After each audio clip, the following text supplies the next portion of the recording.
Сәлеметсіздер ме, құрметті оқушылар? Менің есімім Жеңісбек Бірлік, Шығыс Қазақстан гуманитарлық колледжінің қазақ тілі мен әдебиеті пәні мұғалімі мамандығының 3-ші курс білім алушысымын. 5-ші сыныптарға арналған біздің бүгінгі сабағымызда Алашорда үкіметінің негізін қалаушы қоғам қайраткері болып табылатын Ахмет Байтұрсынұлының өмірбаяны және шығармашылығымен таныс болатын боламыз.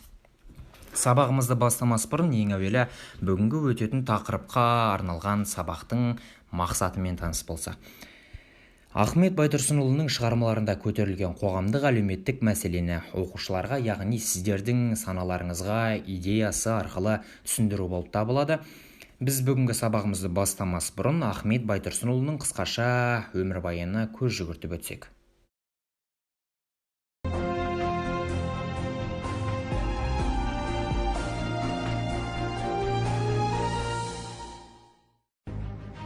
Ахмет Байтұрсынұлы қазақ ұлтының кемеңгер қайраткері. 20 ғасырдағы ұлт азаттық қозғалысы жетекшілерінің бірі. Ақын, ағартушы, түркітанушы ғалым, аудармашы. Тұңғыш жалпыұлттық қазақ газетінің іргесін қалаушылардың бірі. Қазақ тілі әліпбиін жасап, қолданысқа енгізді.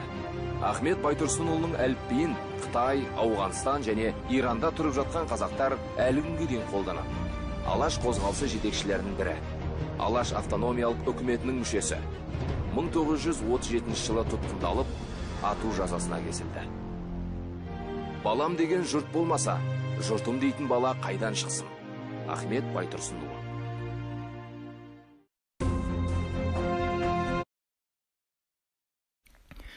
Мінекей, құрметті оқушылар, біз қысқаша ғана бейне материалдың ішінен Ахмет Байтұрсынұлының халқына деген, жалпы қазақ халқына деген сүйіспеншілігін аңғаруымызға болады. Ендеше келесі кезекте қазақтың ақыны, әдебиет зерттеушісі, түркітанушы болған ғалым атамыздың шығармашылығымен таныс болатын боламыз. Мен қазір сіздерге "Адамдық диқаншысы" атты аудармасын оқып беремін. Мұқият зер салып тыңдап алыңыздар. Адамдық диқаншысы қырға шықтым, көлі жоқ, көгалы жоқ құрға шықтым. Тұқымын адамдықтың шаштым, ектім, көңілін көгертуге, құл халықтың қор болған, босқа кетіп еңбек бейнет, құлдарға құлдықтан жоқ артық зейнет. Оттай бер жануарым екі аяқты, адамдық хайуанға қанша қажет. Жаратқан малды құдай не керекке, мінуге сою соғу жүндемекке. Жорта бер қамыт киіп қамшыңды жеп, бұйрық жоқ ұрасың деп үндемекке. Таяққа ет үйренген қойшы жайлап, көгесек қозғалама түрткенге айдап. Есептен алданғандай болғандар көп, жасықты асылма деп білмей қайрап.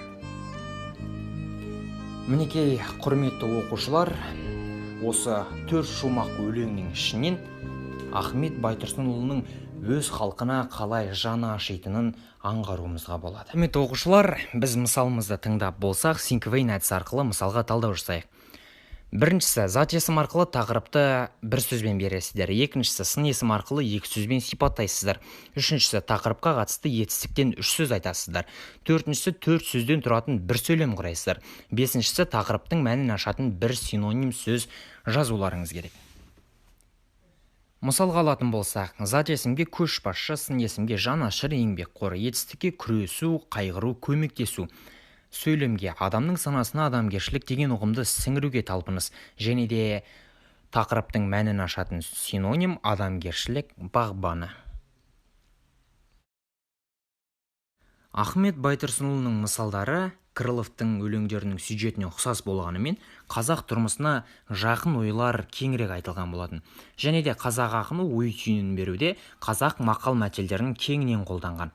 Байтұрсынов мысалдары Крылов мысалдарының көлемі жағынан да үлкен болған болатын.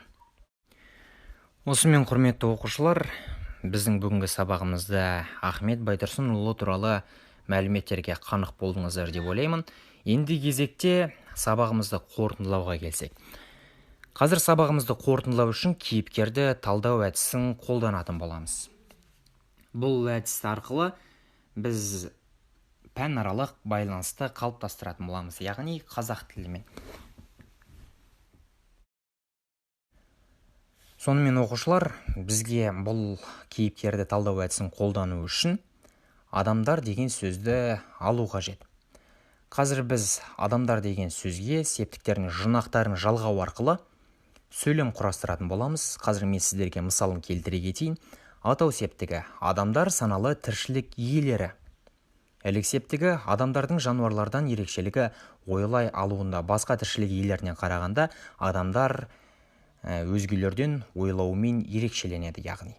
Барыс септігі Құдай адамдарға малды бағынышты етіп жаратты. Яғни барлық қоршаған ортаны бізге бағынышты етіп жаратты. Табыс септігі тәрбиелі білім адамдарды адамгершіліктің шырқауына жеткізеді. Әбу-Насыр әл-Фараби атамыз айтпақшы, тәрбиесіз берілген білім адамзаттың қас жауы. Және де жаты септігі сол заманда адамдарда құлдық сана қалыптасып қалған болатын. Бұлай жазуымның себебі адамдық диқаншысы атты еңбектің өзі сол отаршылдық дәуірінде жазылған болатын.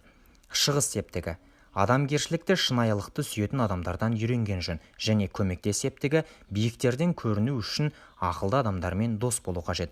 Құрметті оқушылар, осымен біздің сабағымыз аяқталды. Үй тапсырмасына Ахмет Байтұрсынұлы мысал жанрын кімдерден аударғанын жазып келіңдер. Кестені толықтырып. Сау болыңыздар.